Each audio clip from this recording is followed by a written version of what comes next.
Welcome to the only place where real, raw, and vulnerable conversations happen with IFBB bikini pros to give you an inside look at their struggles, strategies, mindset, passions, and all of life beyond the stage. This podcast is made to inspire, motivate, and remind competitors and the average gym goer that even the most extreme lifestyles and elite athletes have their ups and downs. Thank you so much for tuning in today. I'm your host, Celeste Turk, and now it's time for the Confessions of a Bikini Pro podcast.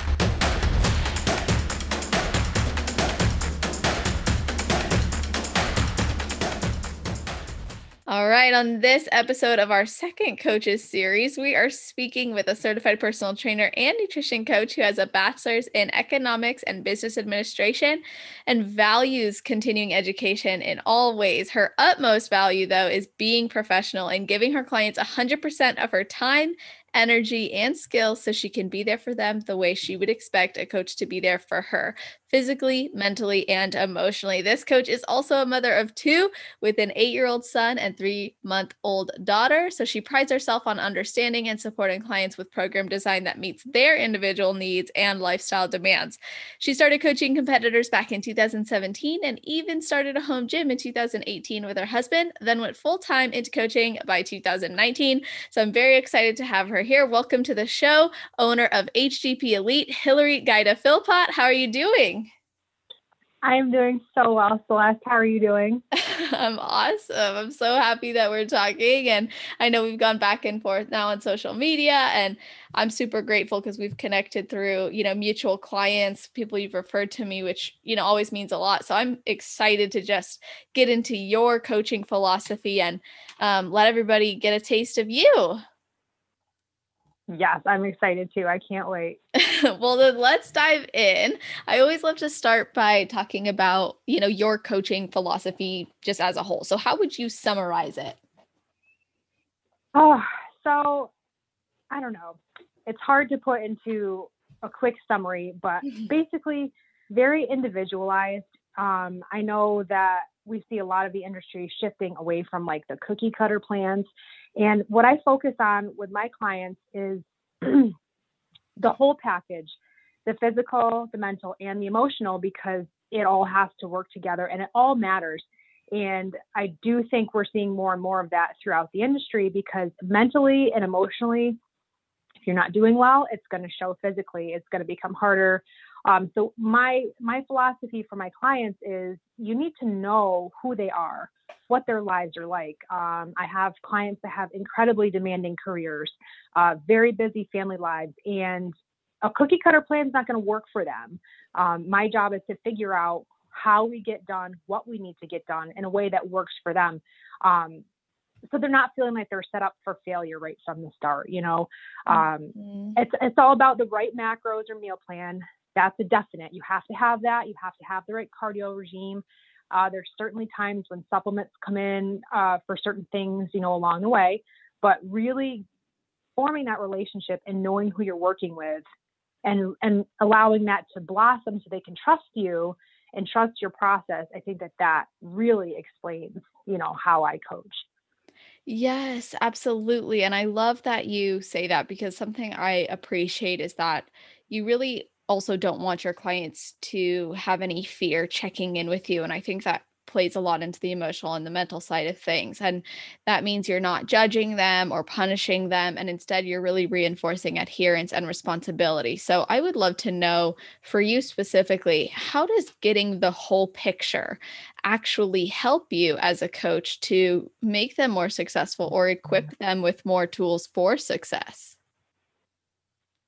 Well, again, with the individual approach, I've got one client in mind who is so busy. She's in healthcare.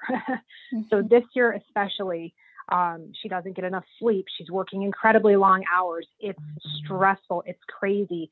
So if you didn't know that and you saw, sometimes how her body looks when she checks in, you might not know what to do, or you might do the wrong thing. You might, pull food or throw extra cardio or make some adjustments that maybe you don't need to make. Maybe the right thing to do is, ask about that stress level and say, maybe it's hard when you're busy, but can you get some extra rest, or how are you sleeping? Because the body shows those things. It's really not, especially with women, it's not just about, the cardio and the food and the carbs and the macros. If you don't know what's going on behind the scenes, I don't know how you'd make the right determination, what to do for each person. And everyone's so different. Like, lifestyle aside, every single person is so much different. So and that's why it's essential. It's essential to know, do you have a busy home life? Do you have a stressful job? So many people this year, especially, dealing with astronomically high stress levels, and it shows in your body. So it's important to know that. Absolutely. And I think knowing that is what allows like the coach and the client relationship to strengthen too, because the client can feel they trust their coach in sharing, like, I am under more stress, rather than feeling like I have to cover up the fact that I've been stressed as all heck. It's just so my coach puts more cardio or adds or takes away more food because I'm not lean enough, when really, that's the coach's job. The client is meant to share the data, and then you apply that and you do what's necessary to support them, which, I think segues nicely into a question I've been asking every coach, which is, how do you determine how far to push an athlete? Oh, that's tough. It's really tough. Especially that's why I work with a coach myself, because everybody's different. And it, first of all, depends mostly on their physical health and their mental health, but also how close you are to the goal. If you're really close to where you need to be and we're close to a show, we push a little bit harder. I don't know like how specific you'd want that question to be, but I might push a little bit harder versus someone, I think I'm kind of getting into another answer, but versus someone who maybe it's been a very long season and it's time to wrap it up. And if we push a little bit harder, that's a different discussion. I'm not sure, like I said, I think I'm getting off the topic here, but there's definitely times when you have to reevaluate the goal and say, how long has it been? How hard have we already pushed? How is this client doing physically? Some people, even if it's been a long road and you're close and you're going to have to squeeze just a little harder, some people are really up for it and sometimes they're not. And I think that that's the time when you have the conversation with the client and you kind of let them tell you, okay, yes, I'm ready to add that extra cardio and really pull back this week and really put the pedal to the metal. Because usually if you've had a good season and you're still fresh, it's not a problem. But then there are those times when that might be that person's breaking point. And I've had that where it's been a long road and I actually will tell the client, well, this is what we might have to do. Maybe it's time to go into off season, and then I kind of let them decide. Did I get too far off topic? No, not at all. I love that. I think it's important to consider all those different variables because it does influence how you're going to push someone. And I think part of that also taps into, like you said, their health. How long have they been going for? How run down are they? Or maybe are they really close to their goal and we just have to like squeeze the lemon dry? So on that topic and kind of branching off of it, how do you make your clients' hormone health a priority? Ooh, that's a big one. That's huge. I mean, for females, hormone health is really everything. And I think anyone who's ever competed, like when you get real close to stage lean, the last couple weeks, sometimes the last month or two, it can get hairy. You're not sleeping well. A lot of times women lose their cycle, but there is a certain point. Those things can be normal. Again, that depends on the person. I can get incredibly peeled and I've never lost my cycle. So again, that goes back to, how well do you know your client? But then there is a line that is crossed where it's, it's no longer okay. And I personally would have a very honest conversation with the client, and you can actually see it. If you know what you're looking for, you can see it in your client. Their body stops responding so well. Strange things start to happen that don't make sense. And again, back to relationship, if you know your client and you know how their body normally responds, and then you start seeing things like, big weight fluctuations, or the real hard extremes, an extreme change in sleep, or an extreme change in energy or appetite or fatigue. There's some really good bio indicators that you're crossing that line into the danger zone. And I've seen it and I've had competitors come to me where they've been pushed far over that line. And it is, once you get hormones out of check, it's called HPA axis dysfunction, your hypothalamus, your pituitary, and your adrenals. And if that's messed up, that can be the end of you're done. You're done competing. So you have to be very careful. If you start approaching that line in the sand, it's time to really have an honest conversation with the client and see, if it's worth it, which I don't know. I hate to say it's not worth it, because there might be a time when maybe it is, but it's a very dangerous line to cross. And you still see it today. I watched some girls this season that I can see it. They're deteriorating, but I do think it's getting to be less and less. But that's everything to me. That's responsible coaching to me, is knowing what can happen and then making sure we don't get there. Yeah. That's somewhere we don't want to be. I was going to ask you what you felt makes a coach a good coach, or a team a good team. And I don't know if you want to expand on that question or if that covers it for you, but if you do. Well, yeah, I think foundationally, a good coach, you have to know those things. You have to respect the body. You have to respect those functions, because they're the core of what's going on in the body. And if you don't know those things, that's dangerous territory, because prep can get crazy. I've seen it. I've seen some girls come to me with some crazy things going on. So foundationally, you have to know what the dangers are, and you have to know the warning signs. But you also have to be able to you have to be a people person. You have to be, at least in my opinion, you have to be a coach that you had said this before. You don't want your clients afraid to check in. You don't want them afraid that, I messed up something, or I didn't quite get on my cardio, or I had a weak moment and I don't dare tell my coach, and I'll try to just do this instead. That's all. It's all based on foundational knowledge, being able to trust and having that relationship. And my clients all know, I'll tell them, we want to hit the plan, right? When you're prepping for a show, I want to get in and get out. So, stay the course. But they also know that if something happens, just tell me, because then at least I'll know if there's an anomaly, like, your weight's up 2 pounds, which could happen for any reason, for no reason at all. But if you had something happen and you tell me, then I know. And then I know that nothing funny is going on, or, there's an explanation for it. So knowing what you're doing, but also being somebody that I feel like a normal person, that's what I see in coaching anyway. I like to try to be approachable. My clients have my phone number. They know that they can text. They don't have to worry that they're, bothering me or something, which might sound crazy, but I've seen that experience where clients are like, well, I didn't dare ask. Well, what do you mean you didn't dare ask? It's your coach. You have to be able to have that relationship with your coach, in my opinion. Some people might not need that. Some people might only need, a plan, which I can provide that too. But for me, that's what I need as a competitor. If I have a question, if I want to make a plan, I want to be able to call my coach and say, hey, what do you think about this plan? That type of thing.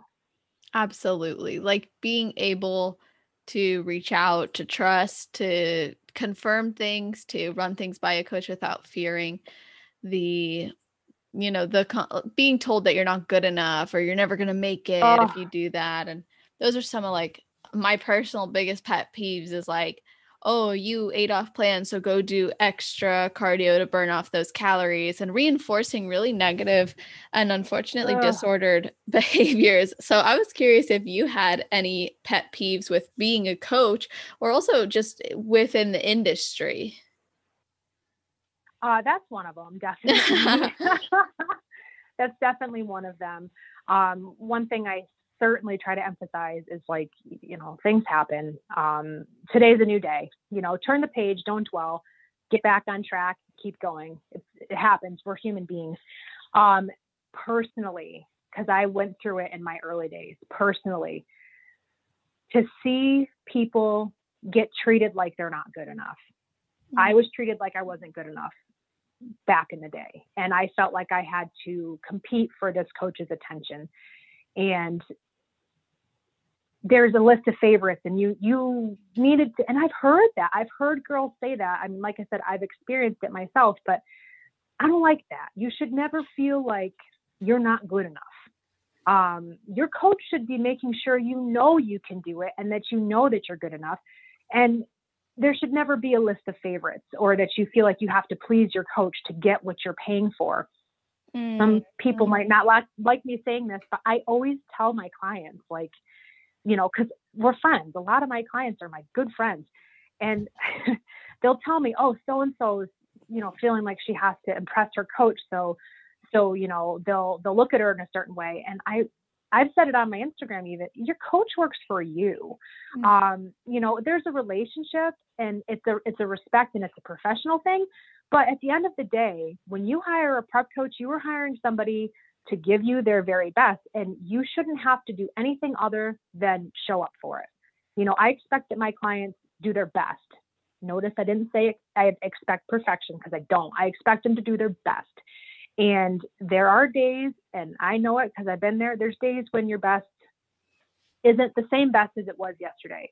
We all know that, but that's all I expect from my clients. You hire me, I will give you the very best that I can give you. And that's what I expect. And that's a big pet peeve. And I do think we're starting to see less of that also, because podcasts like yours, you highlight, coaches and their philosophies. And I think the more that things like this get out there, the more people realize that maybe there's a better fit for them somewhere else. Yes, the age of information is coupling up with the age of caring and marketing altogether. And it's not so much just who has the strongest marketing or the biggest team or whatever, is whoever's been working with whoever. Now there's so much resources out there that competitors or, hopeful competitors can look into or learn from. And a lot of what you shared is actually even from I'm such a psychology junkie, as you know, but I know there's definitely research as well that backs what you're saying. So I'm just going to share it really quickly in like a very bite-sized bit, but if you are seeking to please your coach, your performance is likely going to be decreased, believe it or not. When we are hyper-focused on pleasing the instructor, we don't always understand or learn the process to the best of our ability, because we're more focused on pleasing someone than we are on respecting the process. So that's one big thing that's, you can find the research on it or ask me and I'll send it to you.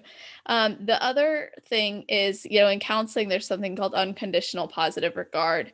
In other words, always believing someone really is doing the best they can to the best of their ability. And that really strengthens what's called the therapeutic alliance or therapeutic relationship. And I think, and that's one of the pillars of counseling, for example.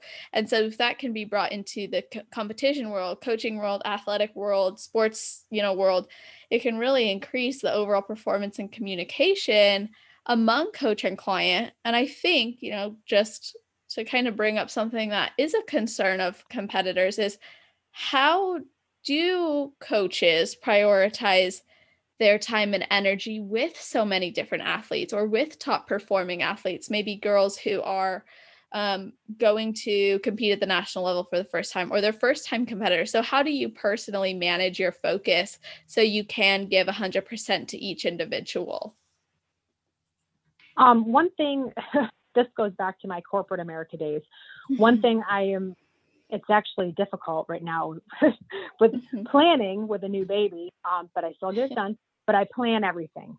I know how many check-ins I can do per day comfortably, and I will not schedule more than that. So that means I have a figure in mind of how many competitors I can handle at once. The other very, very important, I think the word's organization, right? Very important, because like when I had my daughter, she was scheduled for a C-section on a Thursday, and my water broke in the middle of the night on a Monday. And I had girls competing that weekend, and they knew that I'd be in the hospital. I'm available via FaceTime, text, call. When you're in the hospital with a baby, you're not sleeping anyway.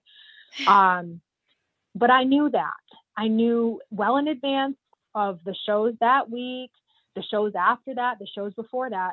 So you have to be scheduled. You have to look not just right now, but you have to look ahead a week or 2 or 3, especially during the summer months when there's so many shows. There's weeks on end where you have shows every single weekend. So you need to be looking far in advance. And then you need to make sure you give yourself enough runway. People get their peak week plans at least 3-4 days before they need to start it. So you need to back your time off. You have to be very organized, and you have to be willing to, especially with a new baby. There's times when if I have a new client and it's 8:00 at night and I still need to get that plan done, it's going to be 9 or 10 before I'm done working that day. So you have to be very organized. You cannot bite off more than you can chew. I think as you progress, coaching, I imagine that number is probably different for me versus someone who's been coaching 10 years, right? But don't bite off more than you can chew and just stay very organized and always be looking forward. That's the best way that I keep track of everything. I know who's checking in what days. And, once you get a client through even the first month, what time they're going to check in. So you can really structure your day on, this client will check in by 7, and I get up so early. So, sure. I'm ready to roll before anyone's even out of bed. But that's really it for me. It's just being organized and focused and structured. I love that. I think too, like coaches who have that organization and structure and even set those standards up front with their clients are just going to produce better results. And with that, there comes a lot of client responsibility. So what do you think is the difference between a good athlete and then a phenomenal winning champion athlete? Ooh, well, gosh. Well, okay. So maybe some of the same things that I even just said, because to get to that next level, we only have so much time in a day, right? So you have to prioritize based on your personal level of importance. Everyone has to be able to hit their meal planner macros and do their training and cardio. That's your baseline. But to be extraordinary, your competing really has to be top 2 or 3 priorities. And I say top 2 or 3 because I have had phenomenal athletes that I still have that crazy home life and the crazy work life. So it's not like you can't also be an incredible athlete and a great mom and a career woman, but it has to be right up there. If you can do that and you can really prioritize it and make sure that your family helps prioritize it, very important to have that support. If you can do that, you're unstoppable. Take that baseline. And that's honestly for me, I can't start prep right now. And that's why, because I can't give it the level of focus it needs right now. So if you can, that's what'll take you to the next level. I truly believe anyone can do it.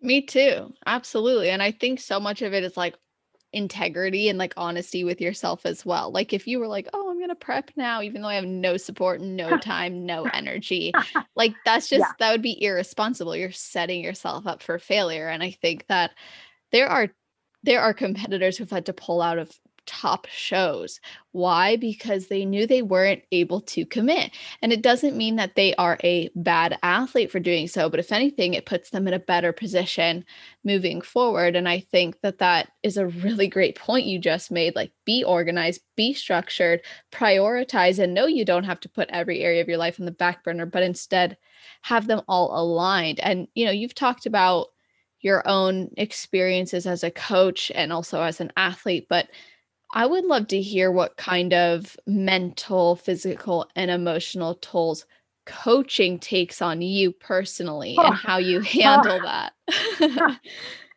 Oh, you know what? I don't know. I guess I wouldn't know because I am a competitor, but I swear it makes it harder because I know my clients and I know what they're going through, and not even just your prep. So heartache for me as a coach is feeling that pain.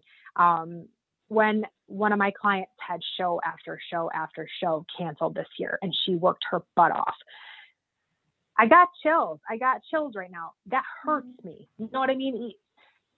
Those things are so hard to take. Just having to watch, or even there's times when I think everyone's had this happen where you go to a show and you're looking your best and your best that day just wasn't good enough. Those things are so difficult, and it's crushing because, you know, as a competitor, you've worked so hard for so long. When you go into contest prep, you're not doing picnics. You're not going to parties. You give up and you sacrifice for months on end. And I've had that too, where I've had to talk my client off that ledge, that I'll never compete again ledge, or, you know, I'm just not good enough. It's so hard because as a competitor, I've been there. We feel that emotion. And I always try to find the right things to say. And I've actually had clients say that, you know, you always know what to say, but it's because I feel that pain. I felt it personally. And then, you know, to see your clients go through it. I had a girl this summer she looked amazing. And it was a really good show, stacked class. And, you know, it wasn't what she expected. It wasn't what we expected. It was the best she'd ever looked. So those things are so hard to take. Just when your clients, when they encounter those, and it's different for everyone, because I'm one of those people where I'm like, all right, you know, I did my best. So it's different for everyone. Maybe someone's not upset by their placing. Maybe they're upset by a different set of scenarios. And it's just very difficult to watch people work so hard and go through it, especially knowing what it feels like. So I had actually said to my husband this year, you know, oh, I could be a nurse. And he goes, don't do it. You would have the hardest time if anything happened to your patients, because I feel that. I get so involved, and I really, you know, I feel their pain. So that's the hardest for me. Yeah, no, that's tough. It's like, especially when you can connect with them on that level, you know what they're going through, or you can put yourself in their shoes. It is challenging. Or if you've been there yourself too, and you know those demands that it can take, it then almost becomes your own, right? Because as a coach, you want to really help and support. And so naturally we take on those roles. And I think, you know, part of this too is the idea of creating a team, creating a support system. And something you've prided yourself on is your team camaraderie. Regardless of the goals of your clients, you've really strived to create this supportive environment, you know, not just through times like this, but through all times. So what do you think has helped you to foster this team of yours with this camaraderie you have? This part amazes me sometimes, because I'm not sure. I'm not sure how we all found each other.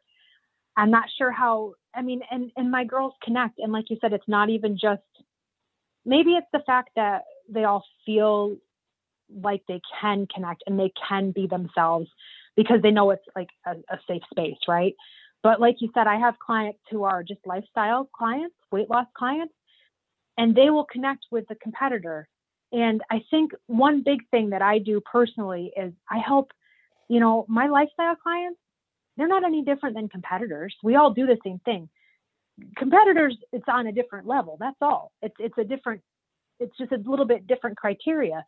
But a lot of times you see that too. And I think that that's what fosters that camaraderie is we can all do it. It doesn't matter what your goal is. You're good enough and you can do it, and just keep going. And that's real life. And I think that that's one of the biggest pieces is we all recognize that we're just people. We're not, you know, Hollywood stars or famous people. We're all just normal people who have a goal and want to reach it. And when you can speak to each other, when you can talk to your coach like another human being, you don't have to worry that, oh, I'm bothering her, or, oh, I don't want to ask this question. It opens you all up to be who you are, period.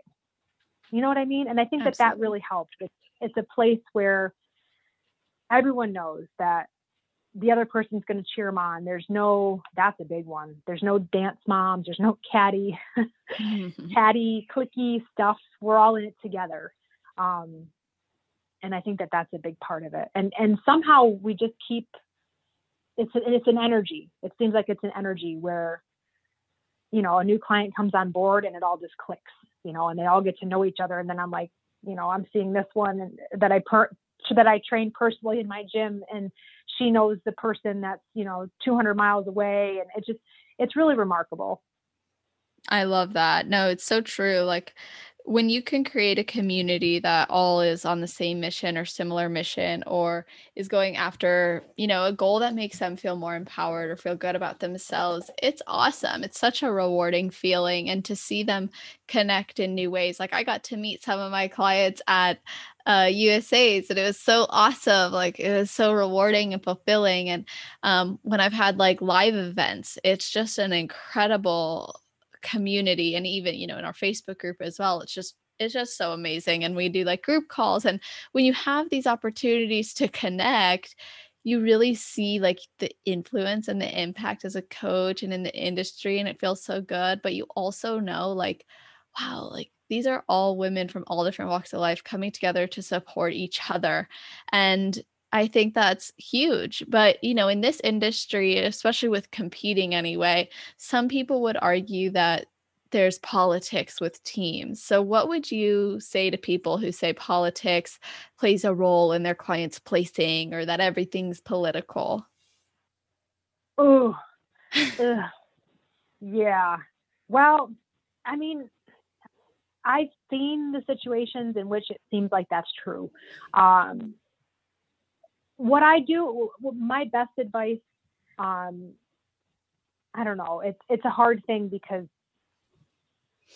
I don't know. I don't know if it's true or if it's not, but it seems like it is encountered, and it seems like it might happen. And even if it doesn't, I know that clients feel that way. So the best thing that I think you can do is, if you have a situation in which you think that that's going on, I actually, I don't know, I guess we're being open here, so I'll say it. Yeah. I had a client this year who went to a show, and they asked her what team she was on. Like that was one of the check-in questions. And I was like, what? Why would you ever ask? I mean, that doesn't matter at all. When you're competing, you're on stage. It doesn't matter who you belong to, a big team, a small team, where you're from. So that one, I was like, oh, I don't know. The best advice that I give my clients, because obviously I'm not at this year I wasn't able to be, if someone wants to try a new show that I don't know anything about, and they go and they feel like, hey, they asked who my team was, and then this team of 17 people that, was rubbing elbows with the judges, all their girls won. If they feel like that's happening, my advice would just be, we're just not going to go back to that show. We're just not going to do that.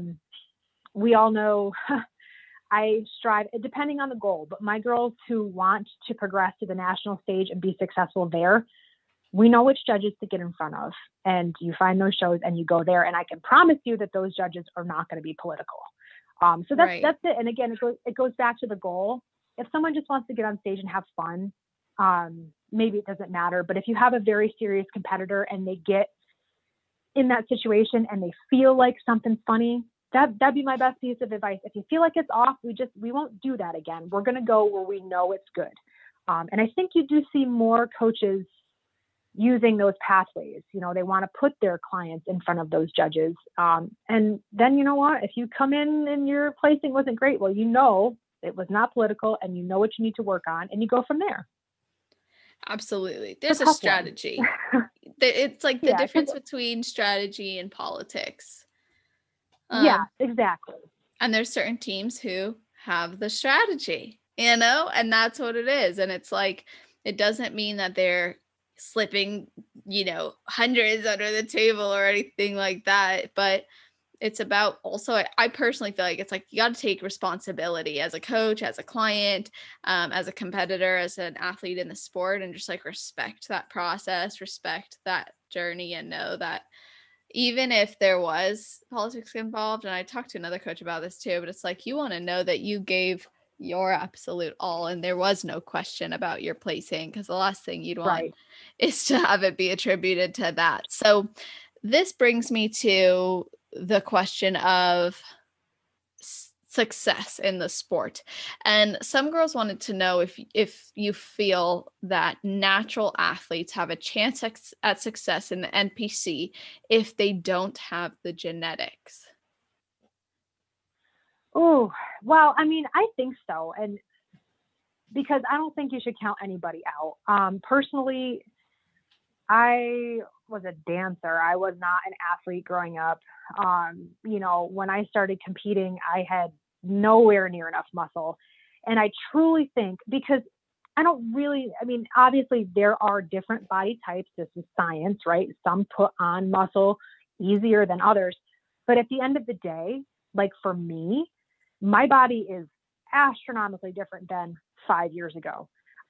So I think all that really matters for your success is what you want. If you want it bad enough, you just have to understand it might take you a little bit longer. Personally, I'm a natural athlete. All my clients are natural athletes. And so if they go up against a girl that is much bigger than them and, they just understand, okay, well, it just might take you a little bit longer. I would never tell someone, oh, well, I'm not an anabolic freak. I wish I was. There are clients that can pack on muscle easily, that get lean very easily. It's the same thing as, some clients really struggle to get lean. I don't get lean easily either. And I'm 35 years old. So it's like same thing for me when going up on the national stage, it might just take me a little bit longer, than someone who is putting on muscle easily or might use, peeves to do so. I think that's just my philosophy, though. That's how I was raised and that's how I live my life. You can do whatever you want to do. Just put your mind to it and do work. You're going to get it done. Absolutely. Now, what would you say are some things girls should look out for before deciding to hire someone, or what questions do you wish potential clients would or wouldn't ask you to determine if it's going to be a good fit? I think that the conversation is a very good thing. I think you can tell, again, that's some of my corporate background, but I think you can tell if it's going to work well with someone pretty quickly when you get talking with them. I just lost my train of thought completely. What should girls look out for before hiring a coach? Or maybe questions. There we go. So, and I don't know if you have specific questions for your coach. One thing that is a red flag. How long is it going to take me to prep? It's going to take as long as it takes. That's the answer to that question. I'd be very careful with if someone says to you, oh, how many pounds do I need to lose to step on stage? Well, it's not really about how much you weigh, right? I've had a client say that, oh, well, I need to lose 15 pounds. Well, you need to look a certain way. That doesn't necessarily mean, that you need to lose X amount of pounds. And if I could tell a competitor anything, I'm an Instagram person, right? And I don't want to say Instagram stalker because that sounds creepy, but I will watch coaches for a long time before, I have a coach. But if I didn't, I would be watching very closely. You want to observe your coach and don't just say, oh, well, they have had some good results. Let me try them. No. You want to maybe ask those clients what they had to do to get the results. You have to decide as an athlete what your goal is and how far you're willing to push yourself. And definitely make sure to speak to the clients that they've worked with. I know I've had a handful of people come to me and say, oh man, if I had only known this before, and it's hard because I guess if you ask the question, what is I've had people ask me that, and I think that's probably a good way to go about it. How do you prep your clients? What's involved? Because I think pretty quickly, if you saw that it was, it's a certain type of response you will get, that maybe that person isn't going to give you a real custom plan, or maybe they, you know what I mean? If you ask the process, you can probably weed out what you're trying to find out. Is this person going to starve me and smash my face into the ground? Or are we going to take like an evidence-based approach and see what your body needs and go along the way? I think if you ask about the person's process, you probably would figure out, what you're going to get out of that prep. And it's difficult because anyone who's a first-time competitor, they don't know to ask those things. I've had so many girls come to me and say, well, I didn't know that. I thought that's how it was supposed to be. So especially first-time competitors, ask and probably a good indication, if you're afraid to ask the coach, that might be a red flag. Always ask clients and ask around. I've had a couple people lately, and I think it's great, reach out to me and they'll say, hey, I've reached out to a couple other coaches. You want to find the right fit. Don't assume just because someone else has a great result with that coach that you're going to too.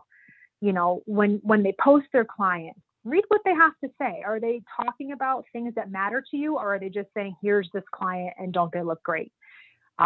Those are some good things, like I said, especially as first-time competitors, because you don't know any better. If you've never competed, you don't know. You don't know what you're signing up for. So that's important.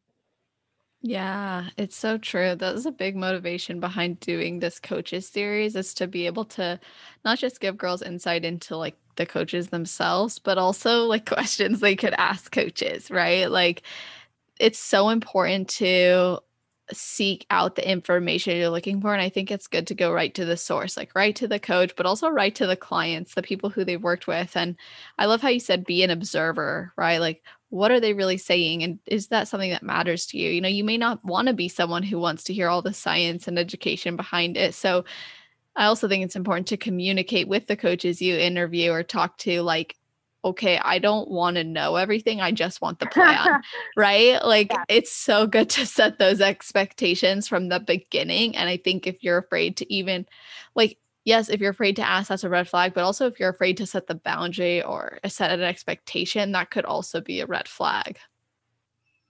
I think so. I definitely think so. I was going to say that about the why.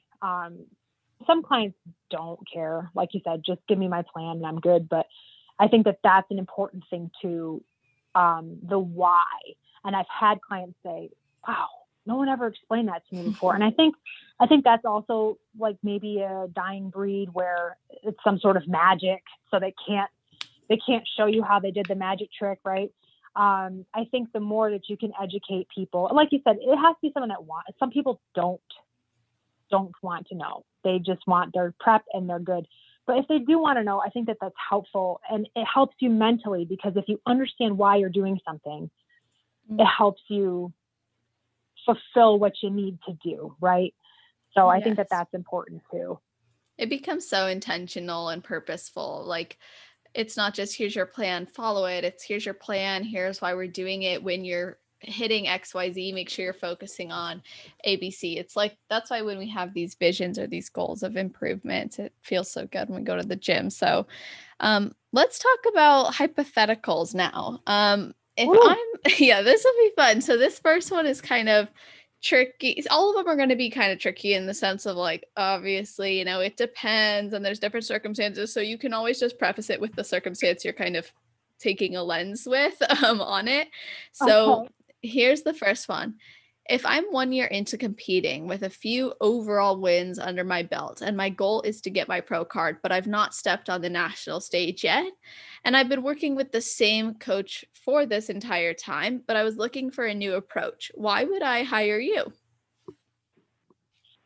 Ooh, a new approach, and why would you hire me? Well, I guess you'd have to say what was missing from before.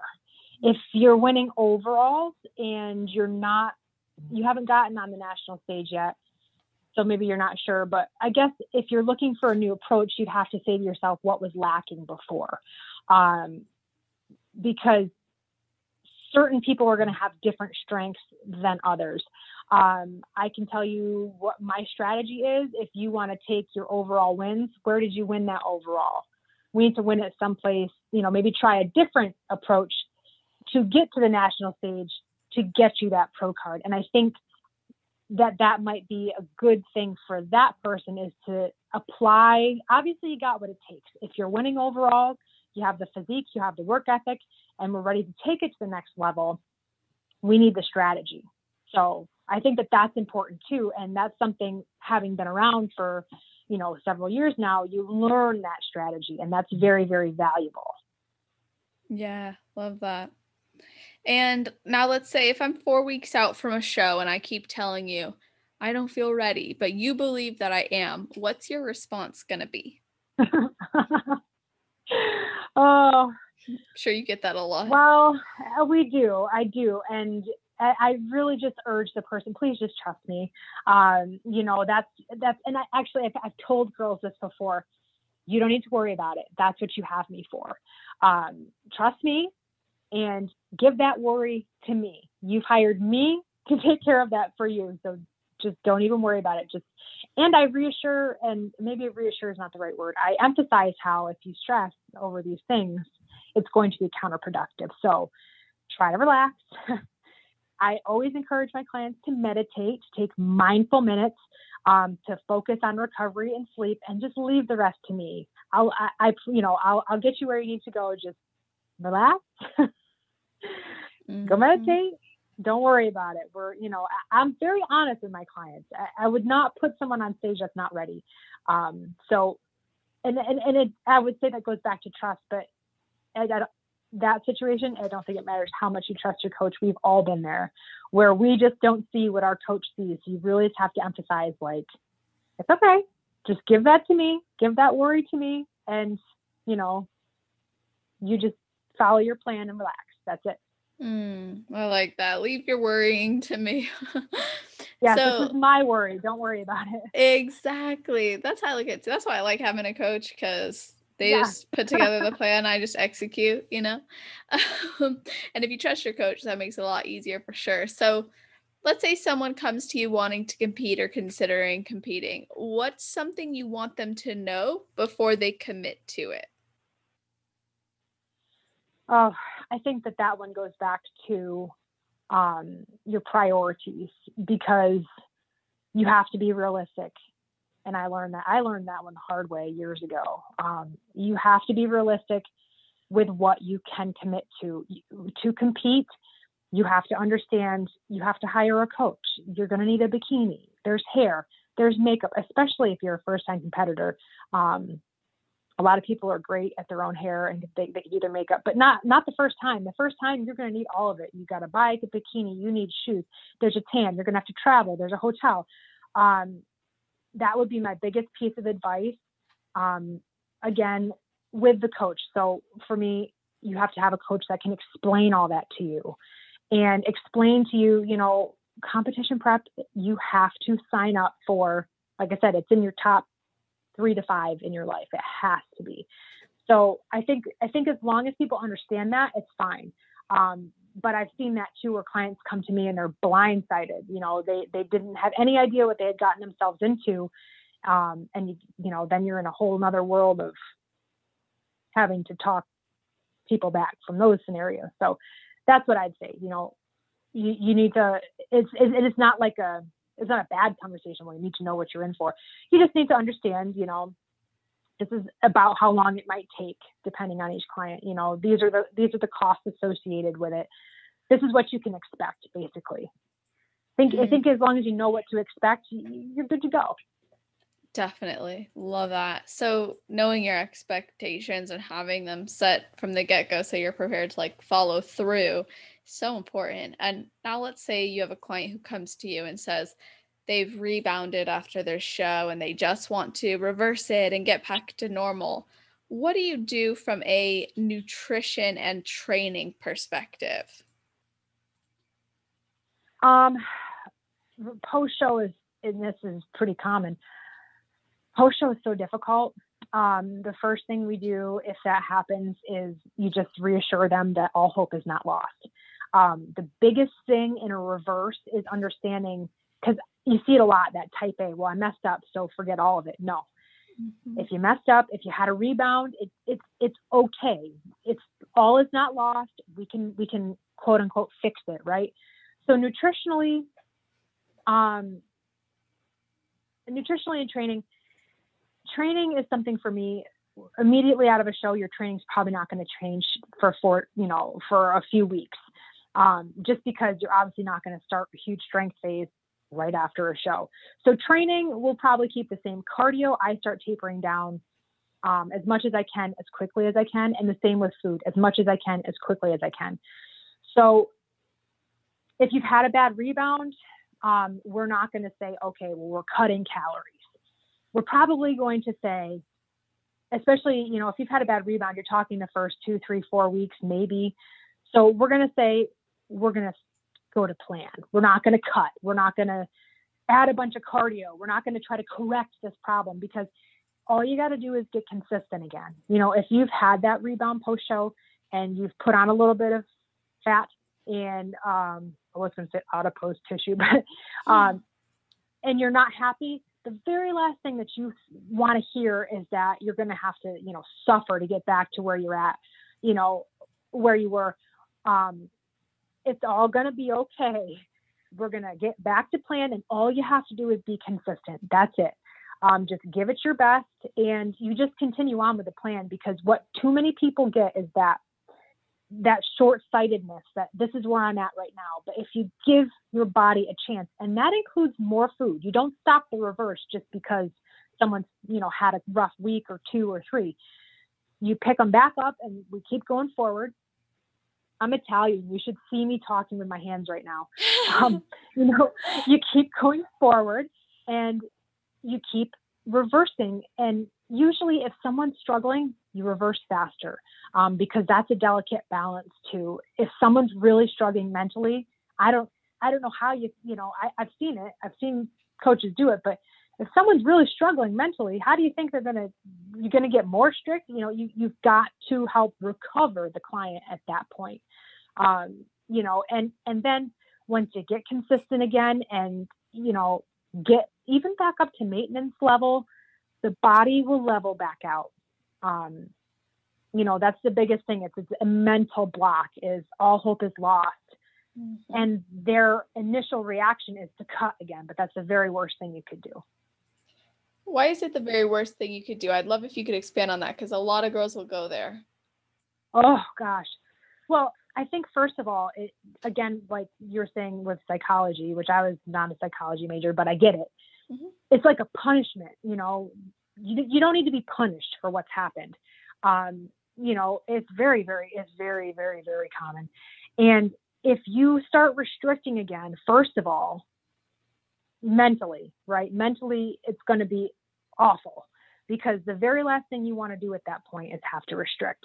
I think a lot of the reason that competitors might have an episode like that is because they're sick of the extreme restriction, right?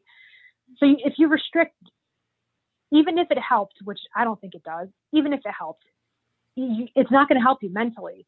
And when you see that binging, it's usually a mental issue. It's not so much the physical. So mentally, it's a big step backwards. It's going to be, it's a negative association, like a punishment. And also, your body is going to go nuts if you've gone off the wagon for a day, a week, 2 weeks. If you've had an episode like that and you try to pull back, your body is going to go berserk, especially after contest prep. After contest prep, the body's fragile and you have to handle it very carefully. You don't want to, it's like a scared little animal. You don't want to do anything that's going to frighten it and cause strange things. Now we're working back into like the hormonal piece now, right? you have to try to restore the body. And if you do something like jerk that food back out and crank up the cardio, that's a recipe for disaster. He said mentally and physically, and, you know, obviously we're talking about women hormonally for the most part, but yeah, you have to keep moving forward. And honestly, for me, if I see a client struggling like that, the most important thing for me is to get them to a place where they're feeling successful again. And if we reversed faster than, you know, if it didn't go perfectly and we had to move calories up more quickly to get them back to a place where they're feeling happier, I think that's like a so be it, right? It depends on the client. Some clients do great post-show. Some clients do great one post-show and not the next. It just depends. And you have to, it's like you have to triage the situation, if that makes sense, for that person's body and for them mentally and emotionally. Definitely. Because that's the thing too. If you restrict and you pull back, what are you telling that person? You're being punished because you failed, right? Like that's, and then you're going to spiral back. I think you're going to have another relapse if you feel like a failure. That's not going to help you get to where you need to be. You know what I mean? Absolutely. Of course. This is my bread and butter. So I love that you're, digging into that. And the fact is, like, especially if it's coming from a physiological restriction or a mental restriction, there's going to be an increased fixation. And it is really unfortunate when, we immediately associate, oh, it's better when I'm cutting, I'm in more control. So I want to diet again. I need to go back on a strict plan. But then this whole getting back on track mentality takes us away from actually recognizing, where did the track break, right? What do we actually need to address here so it can be more sustainable? So I appreciate you expanding on that. And I'd love if you could answer this. This is the last hypothetical question. So let's say someone's physique is on point and they've been nailing everything in their plan, but their posing is lacking and they haven't been practicing. Do you put them on stage? Oh, well, I could answer this 100 different ways. Personally, I wouldn't let it get there, but that wasn't the question you asked. With my clients, we make sure that's all part of the package. But that wasn't the question you asked. Honestly, I don't know. The mother in me would say yes, because I've been there too, where my posing was not the best. And sometimes you just have to experience that, because if you don't know that it's important, right? If you're maybe a newer competitor, let's say it's a newer competitor and they just didn't take that part seriously. Well, sometimes you have to see that it's important, because I've seen it happen where the girl next to you, her physique is not as good, but she posed her butt off and she beat you. So, I mean, I think it all depends. And you have to know your client too. Like, if it's going to crush them, then no, you would never let it get to that point where you let them be crushed by it. Oh my God, I didn't realize that was going to happen. So I guess it really goes back to the client.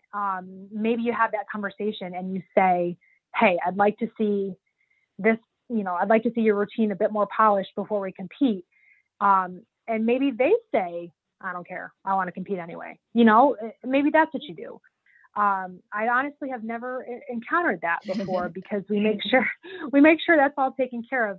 That goes back to the planning piece, right? You have to factor that in. Okay, if someone's never competed and they need to learn how to pose, you need to start that around here to get them on stage. But I think it goes back to the client, because, as a coach, you are, I'm using quotes again, you're running the show. But at the end of the day, if I don't think that their posing is on point, but they want to compete anyway, and they're hell bent they're going to do it, then, go for it. And, go from there. That's a hard question. I understand. It's not something you are dealing with frequently, but it is important. Like, on one hand, learn the lesson. On the other hand, let the client, make that decision for themselves based on what your feedback is.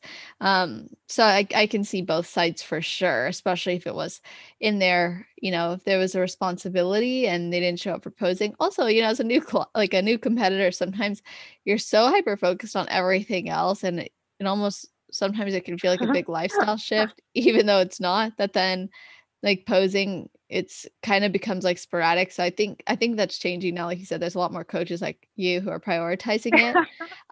But it still happens, and that's okay. Like you said, it's a lesson. So let's move into a rapid fire round. So answer Woo. these questions in one sentence or less, and then we'll pick a few that you might want to expand on. Okay. All right. Okay, cool. So number one, waist trainers. No. If it fits your macros or meal plans.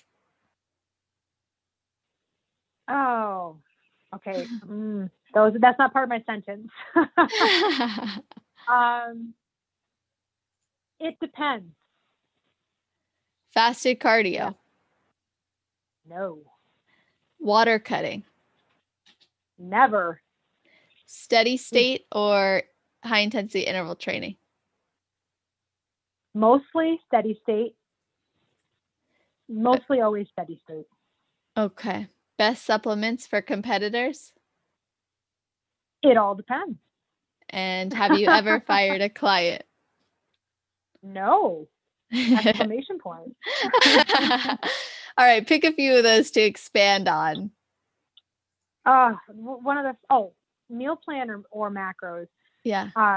So as a coach, it is my goal. Now, I think like if it fits your macros, I think that it's important to preface that by saying we're not talking about as much junk as you can fit into your macros, right? Flexible dieting. We're talking about flexible dieting, right? My goal as a coach is to get everyone to flexible dieting because that is sustainable. But if you get someone who has never competed before, and I'm serious, I've seen it where they're like, oh, well, carbs, I had Swedish fish. No. No. Mm-hmm. If you have a first-time client, maybe a meal plan is a good place to start because there's a lot of education that goes in from starting a meal plan versus knowing how to do macros correctly. It's a learning curve. So maybe in the beginning, a meal plan's not a bad idea. If you don't know what a protein or a carb or a fat is, you have to learn those things. I also give meal plans, more frequently than I've seen elsewhere. But so like I said, my long-term goal for everyone is to get them where they can do flexible dieting because that's something you can live with. Again, busy people or people don't like to eat the same thing every day. So, but you got to educate people to be able to get them there. And the other time when I use a meal plan, I've had people come to me that are doing macros and stuff's just not working right. Things aren't happening correctly. And sometimes you have to implement a meal plan to see, well, maybe it's a food that your body doesn't agree with. Maybe if you try this approach, let me see what you're eating. Let me, see if there's something going on in your body. Maybe it's dairy, because for the most part, you don't ever need to cut dairy. You cut dairy if you're lactose intolerant, or if you have an allergy, or if you're getting closer to stage and you get bloated, right? So that's the other time that a meal plan might be helpful is if someone's body is telling you things and you're not sure why. That's a very basic first step is like, let's examine what you're eating. Love that. And I would love if you could expand on the fasted cardio because you were adamant. You said never. So can you expand on that one? Well, again, so if I have clients that like it, mm-hmm. and I'm like, all right, well, knock yourself out if you like it. But the thing with fasted cardio is you have to be careful because it can be catabolic. So there's some guidelines that go with fasted cardio. And then I've also read research that says it's not fed or fasted that matters. It's your heart rate zone that determines if you're burning carbohydrates or if you're burning fat. So that's the approach that I take is I give a specific heart rate zone to stay within the fat burning zone. And if a client some people love it. I didn't like it personally, But some people love it. They want to get up and that's what they like to do. So you can make it work, but there are guidelines because it can be a problem if you don't do it correctly. So, and then some people hate it. Some people think it's like torture. So I think that's one of those things that it's like, oh, do I have to do fasted cardio? And no, you don't have to. If you love it, then, you know, drink some BCAAs, but then technically it's not fasted. But anyway, right. Yeah, you know, for me, no. Okay. Is there anything that I didn't ask you that you think I should have? I don't know. They were really good questions. The supplements one we just talked about, just to expand on that, I think, and I've seen it over the years, people, certain supplements or magic, you know, a supplement is exactly that. Your diet and your training come first. And then there are times when you might need to use different supplements because something's happening in the body that needs to be addressed. But supplements, you got to be careful because everything that you add, if it's for a reason, someday you're going to just stop taking that supplement. So you have to be careful with supplements. But, you know, basic supplements for anyone, I always recommend a multivitamin, a good fatty acid, usually a probiotic, you know, things, foundational supplements. And then there's certain times during prep where maybe you want this or that, and it's for a reason. Everything I do is for a reason. There's no specific, like, you know, I'm not a prep mill, right? Everyone gets what they need for their body. So. Awesome. Yeah. Love that. So I would love for everybody who's been listening, of course, to be able to tag you as they share their main takeaways or maybe follow-up questions they have. So where can people find, connect, and even inquire about working with you? Yay! So I'm on Instagram. I'm on Instagram. It's Hillary_Giuda_Philpott. My team is on Instagram. It's team. I like the underscores. Team_HGP _Elite. And I also have a website. It's Hillary G. Philpott. And I can put that in the show notes. I don't know how that works. Definitely. But yeah, so I'll make sure it's all there. Yeah. And I have an inquiry form in my Instagram profile, but I also tell people, like, if you want to direct message me, that's fine also. You know, I check those often. So I'm very accessible. Perfect. So yeah, I'll put all of that in the show notes page. So you guys listening, that's always on celestial.fit/podcast. For Hillary's episode specifically, she's going to have her own category section. She's also going to be in the section coaches series. So that's going to be the representation of this second series that we've done. So you can always find it there too. And this includes all the show notes and episode timestamps. So if there's something you remember her saying that you want to go back and hear or revisit, then of course you'll be able to find it that way. So definitely check that out. And if you ever need anything, you can always tag me on Instagram at celestial_fit to make sure, you know, okay, I couldn't find this, or I want to find this, or can you direct me here? And I'll be happy to send that to you. But I'm going to put all her links in the show notes page. And Hillary, thank you so much for coming on and sharing so much of your experience and wisdom and philosophy and your approach. Oh my gosh, my pleasure. I had so much fun. I'm so glad. I did too. It was really great to just learn from you and get your perspective. And I'm sure that there's going to be a lot of people who feel the same way. So to everyone listening, make sure you tag us, let us know your main takeaways. And of course, if you continue listening, I really appreciate the subscriptions, the sharings, the ratings, the reviews. It goes a long way. It means a lot to me and for our listenership. And when I'm recording this, we just surpassed 400,000 unique downloads. I can't even believe it. So thank you guys for your continued support. It means so much to me. And I hope that you are enjoying this coaches series, and we will talk soon. So I hope you all have an amazing rest of your day, night, or morning, wherever you are in the world while you're listening to this episode.